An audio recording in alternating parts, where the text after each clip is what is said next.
누가복음 9장 1절에서 6절 말씀 교독하겠습니다. 예수께서 12 제자를 불러 모으사 모든 귀신을 제어하며 병을 고치는 능력과 권위를 주시고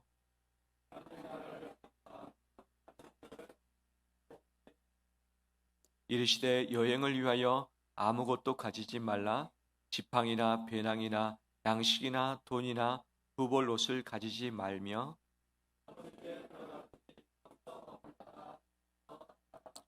누구든지 너희를 영접하지 아니하거든 그 성에서 떠날 때에 너희 발에서 먼지를 떨어버려 그들에게 증거를 삼으라 하시니 제자들이 나가 각 마을에 두루 다니며 곳곳에 복음을 전하며 병을 고치더라. 아멘. 주의 이름으로 축복합니다. 한 주간 고생 많이 하셨지요. 우리 가까이 있는 분들 서로 한번 꼭 붙잡고서 고생 많이 하셨습니다. 서로 인사 나누겠습니다.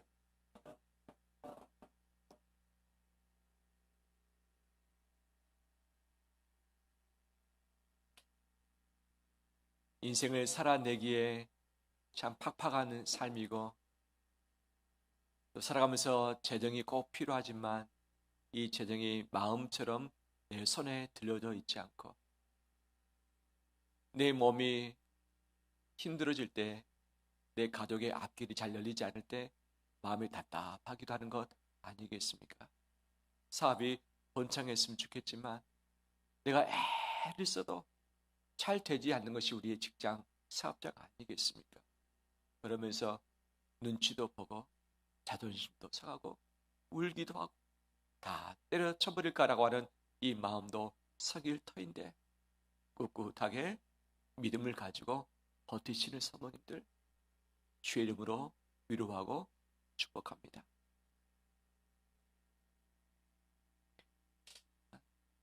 이번 주에 만약 내가 여행을 떠날 수 있는 기회가 주어진다면 어디로 가고 싶으십니까? 평소에 가고 싶은 곳 있지 않으셨습니까? 그것을 한번 상상해 보기로 합니다.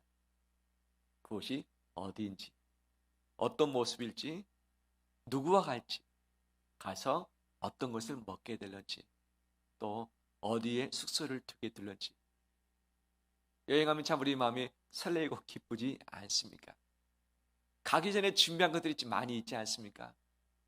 물건도 준비하고 옷도 준비하고 가방도 준비하고 또 만약에 해외에 간다면 여권도 준비를 해야 되고 그 다음에 용돈, 여행 경비를 조금 더 넉넉히 준비하지만 마음이 든든한 것 아니겠습니까?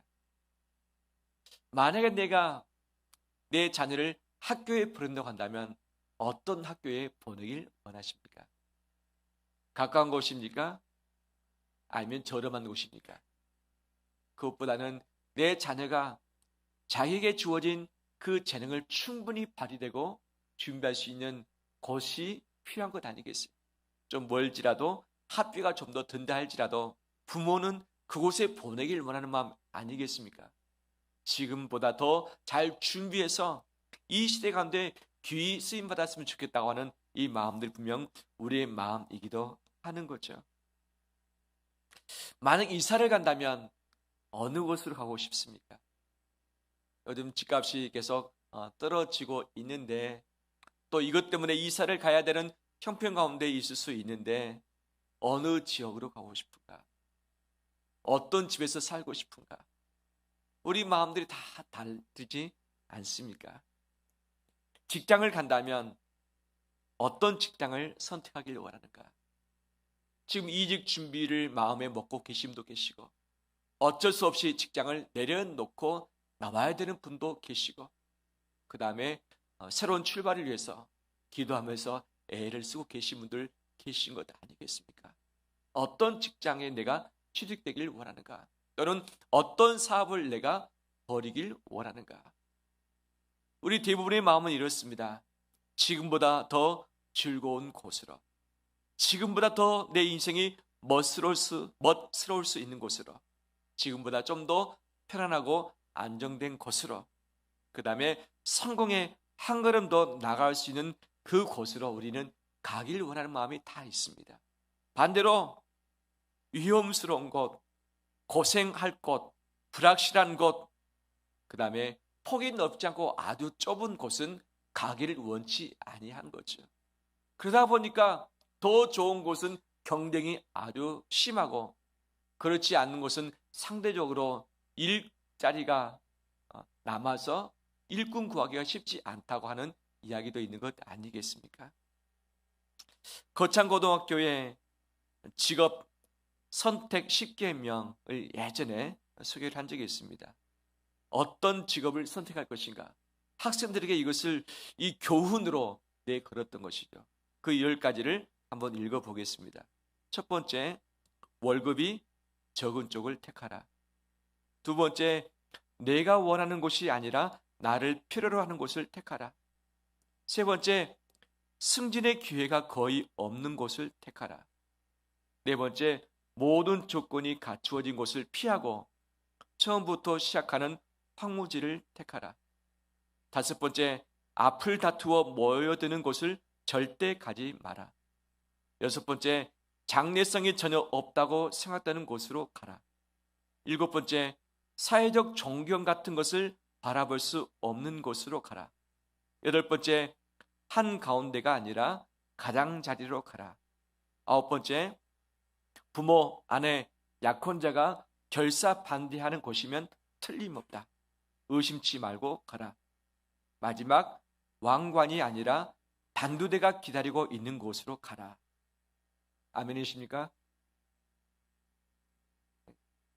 동의할 수가 없죠. 동의할 수가 없죠. 몇 가지가 걸릴 것이고, 또는 여기 대부분이 우리 생각, 우리 기도 제목과 정 반대되는 내용들이 담겨져 있는 것 아니겠습니까? 이 기준을 가지고 직업을 선택하라고 가르치고 있는데, 이 거창고등학교가 어떻게 될까요? 학생들이 올까요? 오지 않을 가능성이 참 많이 있죠. 하지만 거창고등학교가 이 경상남도에서는 상당히 유명한 학교이고, 학생들이 누구든지 가길 원하는 그런 선망의 학교이기도 하는 거죠. 처음부터 이런 학교였는가? 아니었습니다. 학교가 너무 어려워서 폐교 직전에 갈 그런 상황 가운데 있기도 했었죠. 교회 이 학교가 빚을 져가지고 넘어가게끔 되어 있습니다. 교사도 다 떠났습니다. 학생들이 다 떠나가고 말았습니다. 학생 8명 남았습니다. 누군가가 이 교장을 초빙해서 그가 학교를 꾸려갈 텐데 오고자 원하는 교장이 없었습니다. 바로 그때에 제3대 교장으로 부임했던 한 선생님이 계셨습니다. 그분의 이름은 전영창 선생님이었죠. 그가 이 학교를 선택하고서 그분이 직업 선택 10계명을 딱 정해놓고 학생들을 가르쳤던 것 아니었겠습니까? 왜 그러면 그분은 그런 학교를 선택했고 이런 10계명을 학생들에게 가르쳤었는가? 그가 이 3.1운동을 함께 가담했던 아버지 밑에서 태어나서 자랐습니다. 선교사님의 도움으로 인해서 한국에서는 첫 번째 정식 유학 비자를 받고서 미국에 유학 갔던 최초의 학생이었습니다. 상당히 두각을 나타냈던 그런 자였고 기대가 많이 있었습니다. 근데 내일 졸업식이라고 한다면 오늘 한국에 돌아가겠다고 이야기를 합니다. 왜 그런가? 한국에 전쟁이 터졌습니다. 지켜봤는데 너무 어렵게 됐습니다. 빨리 가서 돕고 싶은 마음이 있는 것이죠. 그래서 내일 졸업식인데 오늘 출발을 해야 된다. 학교 학장님이 말렸습니다. 졸업식이라도 하고 가라. 수료증 받고 가라. 제가 받지 못한다 할지라도 저국에 가겠습니다. 그러더니 급하게 학장이 하루 앞당겨서 수료증을 수여하고서 그를 한국으로 보냈던 것이죠. 와서 부산에 왔습니다. 피난민들과 함께 살면서 그들을 돕기 시작했습니다. 이 부산의 유명한 병원이 바로 복음병원 아니겠습니까? 복음병원. 바로 이것을 설립할 때에 바로 함께 그가 가담을 했던 것. 이 전쟁 다 끝나고 나서 또다시 유학길에 올랐습니다. 학위를 받았습니다. 돌아왔습니다. 이제 그가 설 곳은 대학교 강단이었습니다. 강단. 교수로서 할 수 있고 돈을 더 많이 벌 수 있는 그 상황인데 기도하면서 하나님이 보내신 곳이 어디였는가? 거창 고등학교. 학생들이 다 흩어지고 이 빚더미에 넘어갈 수밖에 없고 8명밖에 없는 그 학교에 가기로 결정했던 것이죠. 가자마자 무엇했는가? 성경과 담요 2가지를 들고서 산으로 갔습니다. 일주일 동안 금식 기도를 했던 거예요. 하나님, 저를 이곳에 보내셨으면 학교를 살려주십시오. 학교가 빚 때문에 폐교하게 되었습니다. 하나님께서 응답해 주셔야만 됩니다. 만약에 제가 내려갔는데 학교가 빚 가운데 넘어간다면 저는 서울에 가겠습니다. 그리고 신문에 광고를 내겠습니다. 하나님은 계시지 않는다라고. 그리고서 간절히 1주간 동안 기도하고 내려왔는데 미국에서 전보가 왔습니다. 한 사람이 학교에 기탁을 한 거죠. 그 돈 가지고 빚을 다 갚고서 새로운 출발을 그가 했던 것이죠. 할렐루야. 그분의 여러 가지 모토가 있습니다. 뭐냐면 하나님을 섬기고 두려워함이 지식의 근본이라는 이 교훈 아래 사랑이 사람을 변화시킨다는 신념으로 학생들을 꽉 붙들어 줬던 것이죠. 그 학교에서 많은 인재들이 났고 지금도 학교가 상당히 건강하게 지금 이루어져가고 있는 것 아니겠습니까? 그분이 3대 교장으로 부임하고 나서 22년 동안 교장으로서 봉직하다가 59세의 나이에 병환으로 이 세상을 떠났습니다. 그분이 왜 그런 곳에 갔는가?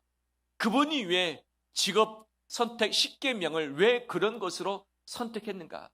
그분 안에 있던 분명한 철학이 있었고 교육관이 있었고 신앙이 있었던 것이죠. 그의 신앙의 영향, 철학의 영향을 어디서 받았는가? 첫 번째가 존 칼빈으로부터 받은 것이죠.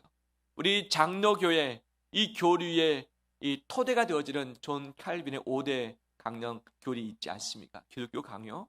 바로 그분에게 있어서 오직 하나님께 영광을 돌려드리는 삶이 최고의 삶이라는 것을 확증받았고, 그다음에 일본의 이 신학자에게 있어서 어떻게 나라 사랑을 신앙과 함께 조화를 이룰 수 있을 것인가 라고 그가 배움을 얻었고, 뿐만 아니라 도산 안창호 선생으로부터 학교를 어떻게 세우고 이 분명한 교육 철학을 가지고서 학생들을 가르칠 것인가를 알았던 것이죠.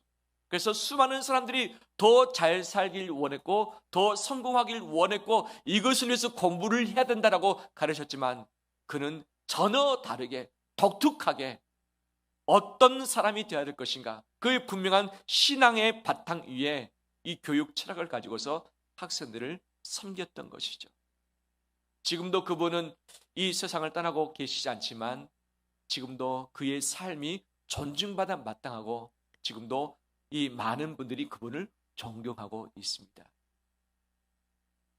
예수님은 우리를 사랑하심으로 선택하셨고 예수님의 제자 되게 해주셨습니다. 그 제자 되게 하신 예수님이 그 제자들에게 하셨던 철학이 있습니다. 제자로서 어떤 삶을 살아야 될 것인가, 그 모토, 그 기본, 그 기준이 무엇일까? 이 세상의 기준은 지금보다 더 즐거운, 더 멋스럽고 더 안정적이고 더 편안하고 성공에 다가갈 수 있는 것을 선택하라 하시는데 주님이 이런 부분을 가지고 말씀하신가? 전혀 그렇지는 않습니다. 제자들이 가는 곳이 좀 더 위험스러운 것이었고 정확지 않는 것이었죠. 어떻게 제자들을 보내셨는가? 2절 말씀입니다. 왜 보내셨는가를 말씀하고 있죠. 하나님의 나라를 전파하며 앓는 자를 고치게 하려고 보내셨다 말씀하시죠. 보통 스승이 있으면 제자가 있습니다. 제자가 있어야지만 스승 아니겠습니까? 당시에 이 스승은 제자를 더 많이 모아서 훈련하고 자기의 그 세를 인정받길 원했던 것이죠. 근데 주님은 이 제자를 모았을 뿐 아니라 이 제자를 다 파송하며 내보내고 있는 그런 모양이죠. 왜 보냈는가? 하나님 나라를 전파하며 앓는 자를 고치도록 하기 위해서, 하나님 나라를 전파하며 앓는 자를 도와주도록 하기 위해서 그 제자를 내보내셨던 것이죠. 예수님 곁에 있으면 그래도 기적도 보고 말씀도 듣고 예수님 때문에 먹고 살 일은 걱정하지 않는 것 아니겠습니까? 많은 사람들이 예수님을 섬겼기 때문에 같이 있었던 제자들도 같이 먹고 사는 것은 지장이 없었던 것이죠. 그런데 예수님은 가까이 두기보다는 이들을 예수님으로부터 이격시켜서 예수님이 눈길이 있는 곳, 마음이 있는 곳에 먼저 보내시사 그곳에서 제자의 삶을 살도록 명령을 하셨던 것이죠. 보내시면서 어떤 조건을 내거셨는가? 3절 말씀 함께 읽겠습니다. 이르시되 여행을 위하여 아무것도 가지지 말라. 지팡이나 배낭이나 양식이나 돈이나 두벌 옷을 가지지 말며. 아멘. 여행하는데 필요한 것이 무엇입니까? 양식도 가방도 돈도 옷도 다 필요한 것 아니겠습니까? 그런데 주님이 여행을 위해서, 전도 여행을 위해서 이것 가시지 말라 말씀하시죠. 이게 합당한 명령입니까? 더 많이 준비해도 부족할 판에 예수님이 안 가시고 제자들만 가는데 더 잘 준비를 해야 될 텐데 더 잘 준비해서 갖추기보다는 있는 것도 가지지 말라, 가지지 말라 라고 하는 것이 예수님의 절대 명령이었던 것이죠. 그러면 어디로 갑니까? 어느 집에 갑니까? 누구를 만나야 됩니까? 주님이 이미 모든 것을 아시기 때문에 각 제자들에게 다 명하실 수 있습니다. 너는 이쪽 마을 가서 저쪽 마을 가서 그 집에 가라. 그 집에 가면 너를 영접할 것이다. 그가 예수님을 믿을 것이다 라고 말씀하지 않으시고 주님이 어떻게 하셨는가? 4절 말씀, 어느 집에 들어가든지, 어느라는 단어는 불확실한 부사입니다. 불확실, 확실한 단어가 아닙니다. 들어가든지 거기서 머물다가 거기서 떠나라. 5절에 누구든지, 이것도 역시 불확실한 단어죠. 너가 누구를 만날 것이 아니라 누구든지 너희를 영접하지 아니하거든. 영접할 수도 있고 영접하지 않을 수도 있다. 그 성에서 떠날 때 그 성에서 머물 수도 있고 그 성을 떠날 수도 있다. 너희를 반길 수도 있고 너희를 반기지 않을 수도 있다 라고 말씀하신 것 아니겠습니까? 모든 것을 아시는 주님이 가장 확실한 곳으로 그들을 보내셨으면 참 다행이겠지만 예수님이 보내신 곳은 불확실한 장소로, 불확실한 대상으로 보내셨고 그 결과 역시 불확실한 상황 가운데 이 제자들을 파송하고 계신 것을 보게 되었습니다. 이것이 예수 그리스도의 파송식이었던 것이죠. 우리는 어디로 보냄받길 원합니까? 우리는 주님께 부름을 받았습니다. 주님께로부터 보냄받은 제자이기도 하는 거죠. 우리는 좀 더 안정적인 곳으로, 좀 더 편안한 곳으로, 좀 더 내가 대우받을 수 있는 곳으로, 좀 더 내가 성공할 수 있는 곳으로, 지금보다 형편이 훨씬 더 나아질 수 있는 곳으로 우리는 분명 보냄받기를 원하는 마음이 분명히 있습니다.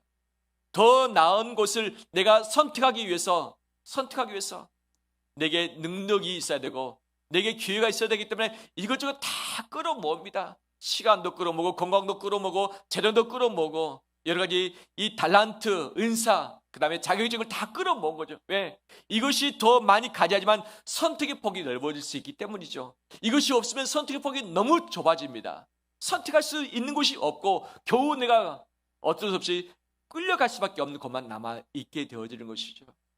근데 주님은 선택의 폭이 더 넓을 수 있는 것들을 더 많이 가지고 준비하라가 아니라 가지지 말라.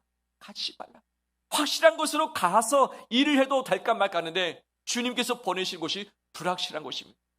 그 동네가 너희를 영접할 수도 있고 영접하지 않을 수도 있다. 그 사람이 믿을 수도 있고 안 믿을 수도 있다. 어떻게 불확실한 곳으로 불확실한 사람에게 보내십니까? 확실한 곳을 가더라도 열매 맺기 쉽지 않은 이 세상인데 이것이 주님의 보내신 특징인 것이죠. 제자들 어떻게 했습니까? 6절 말씀 함께 읽겠습니다. 제자들이 나가 각 마을에 두루 다니며 곳곳에 복음을 전하며 병을 고치더라. 아멘. 아멘. 가지지 않았고 확실한 곳으로 보냄받지 않았지만 나가서 각 마을에 두루 다녔고 곳곳에 복음을 전했고 병을 고쳤습니다. 아멘. 이해할 수 없는 주님의 조건, 주님의 명령입니다. 하지만 주님은 그냥 보내지 않으시고 뭔가를 주셨습니다. 무엇을 주셨을까? 보이지 않는 것입니다. 1절 말씀입니다. 1절 함께 읽겠습니다. 예수께서 12 제자를 불러 모으사 모든 귀신을 제어하며 병을 고치는 능력과 권위를 주시고, 아멘. 모든 귀신을 제어하며 병을 고치는 능력을 주셨고 예수 그리스도의 권위를 그들에게 부여하셨다 말씀하고 있습니다. 능력과 권위였습니다. 이것은 눈에 보이지 않는 것이었습니다. 눈에 보이는 것을 가지지 말라 하지만 눈에 보이지 않는, 세상에 줄 수 없는 것을 내가 너희에게 주겠다 하시면서 이것을 주셨고 이것을 가지고 내보내셨던 것입니다. 예수 그리스도의 제자된 우리, 주님께서 우리에게도 주의 능력과 권위를 주신 줄 믿습니다. 주의 능력과 권위를 주신 줄 믿습니다. 그럼 이 능력과 권위가 어디에서 발휘되는가? 가진 곳이 아니라 가지지 않는 곳에서 발휘되었습니다. 충분한 곳이 아니라 부족한 곳에서 이것이 발휘되었다고 하는 사실이죠. 내게 의술이 있다면, 내게 좋은 약품이 있다면, 어려운 삶이 있을 때 이것을 도와주는 것은 마땅한 부분인 것이죠. 이것을 꼭 가지고 해야 되는 것이죠. 하지만 예수 그리스도의 능력을 의지하는 것을 싹 빼버리고 내가 가지고 있는 것만으로 이것을 한다면 분명 주님의 뜻을 다 이루지 못할 수도 있는 것 아니겠습니까? 내가 할 수 있는 것은 충분하지만 충분히 가지고 있는 이것이 도리어 예수님이 의지하는 것을 반감시키는 결과를 낳기도 하는 거지요. 없을 때 더 의지하게 되어지고, 없을 때 간절하게 되어지고, 없을 때 철저히 주님만을 바랄 수밖에 없게 되어집니다. 하지만 배가 따뜻해지고 등이 따뜻해지고 내 삶이 편해지게 되어지면 주님을 찾고 의지하고 그분의 능력과 응답을 꽉 붙드는 이 힘이 커진다 작아진다?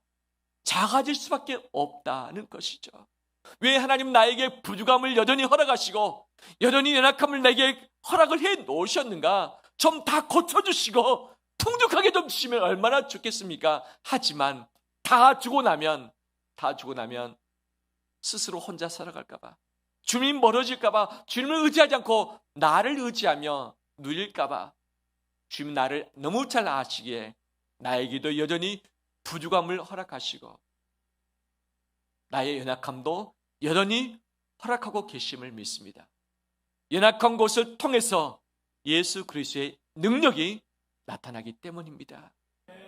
나의 연약함, 내 부족한 것 가운데 예수 그리스도의 권세와 능력과 응답이 펼쳐지게 될 줄 믿습니다. 다 풍족하고 내가 건강하다면 주님이 역사할 여지가 어디에 있겠습니까?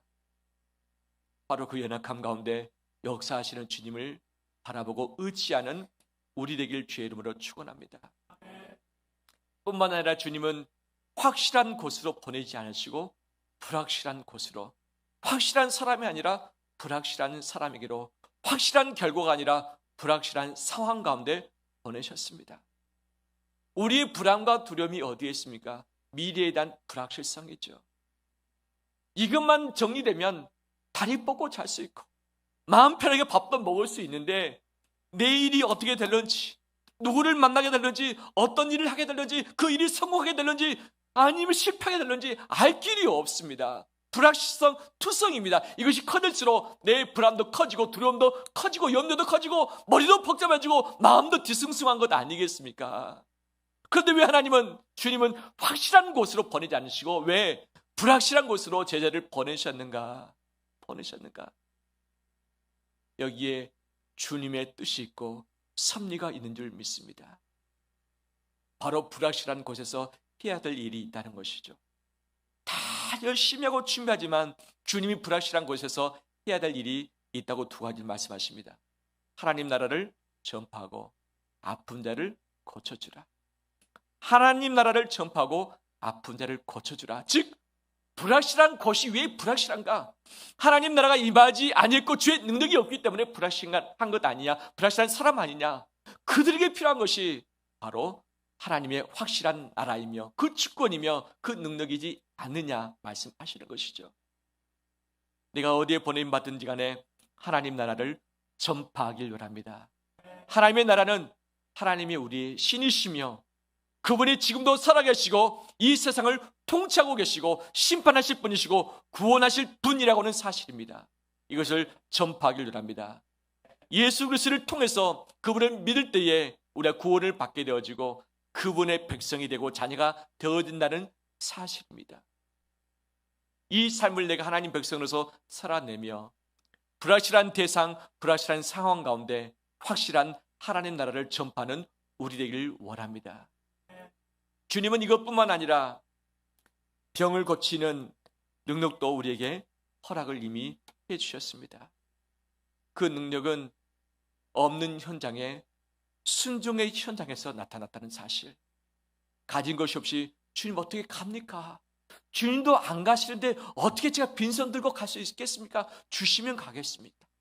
제가 눈에 보이면 가겠습니다 라고 할 수 있는 것이 제자들이었는데 주님 보내실 때에 제자들이 순종함으로 현장에 나갔습니다. 순종함으로 그들을 위해서 기도했습니다. 순종함으로 그들을 붙들어 주었습니다. 순종함으로 붙들어 주고 현장에 있을 때에 주님은 그들의 손을 통해서 치료를 하셨고 고쳐주셨고 사람들을 살려주셨습니다. 할렐루야. 다 준비되고 가서 준비된 것을 가지고 와서 베풀었던 것이 아니라 없었지만 믿음을 가지고 순종했을 때 그때서 주의 능력이 그 순종의 현장 가운데 다 나타났다고 하는 사실입니다. 우리가 순종할 때에 하나님의 능력이 나타나게 될 줄 믿습니다. 여호와 이레가 우리 앞길에 예비된 줄 믿습니다. 하나님이 준비하시리라. 내 모든 길을 준비하셨고 내 쓸 것을 예비하셨고 내가 감당해야 할 인생을 마련해 두신 줄 믿습니다. 그런데 그 현장이 어디서 여호와 이레를 경험하게 합니까? 아브라함이 이삭을 바친 그 현장. 너가 나의 명령을 준행하였으니 내가 너에게 복을 주리라. 내 명령을 너가 듣고 지켰으니 준행하였으니 이제야 너가 나를 사랑한 줄 알겠노라 하시면서 바로 주님이 아브라함과 이삭에게 여호와 이레를 나타내시고 그 복을 약속해 주셨고 그 복을 이루어 주셨습니다. 주님께서 우리에게 능력과 권위를 주셨습니다. 이것은 순종하는 자가 누릴 수 있는 특권입니다. 주의 명령이 내게 임할 때 순종하길 원합니다. 순종하길 원합니다. 때로는 내 자존심이 이것을 용납하지 않을 수 있습니다. 내 여건으로 도저히 계산이 안 나올 수 있습니다. 도저히 눈으로 보고서는 내 발이 떨어지지 않을 수도 있습니다. 하지만 주님을 믿고 내가 현장에 나가고 순종하며 나갈 때에 주께서 보이지 않는 것이 능력으로 보여지게 하실 줄 믿습니다. 말씀을 마무리합니다. 어디로 갈 것인가? 무엇을 할 것인가? 주님은 오늘날 우리를 주님 곁에 두실 뿐만 아니라 주님의 눈길이 있는 곳에 나를 파송하시고 보내신 줄 믿습니다. 이 세상 사람들이 원하는 좀 더 편하고 안정된 성공할 수 있는 길이 아닐 수도 있을 것입니다. 하지만 그 명령에 순종하여 현장에 나갈 때에 주님께서 우리에게 이미 주셨던 그 능력과 권위를 보게 하실 것이고 하나님 나라를 이 땅에 오게 하실 것이고 우리의 기도와 우리의 섬김을 통해서 연약한 자들이 치료를 받게 될 것입니다. 죽어가는 자들이 살아나게 될 것입니다. 그래서 저는 기도합니다. 주님, 우리 온 성도들에게 병 고친 능력을 주시옵소서. 병자를 위해서 기도하며 마음이 힘들어하는 자를 위해서 기도해주고 붙들어주고 그들과 동행하면서 그들을 믿음으로 살려내길 원합니다. 왜? 이것이 진정한 예수 그리스도의 능력이기 때문에 내 것이 아닙니다. 주님이 주셨는데 이것을 순종할 때에 순종의 현장에서 예수 그리스도의 치료의 능력, 고치는 능력, 살리는 능력을 맛보게 될 줄 믿습니다. 이것을 함께 순종하고 누리는 우리 되시기를 주의 이름으로 축원합니다.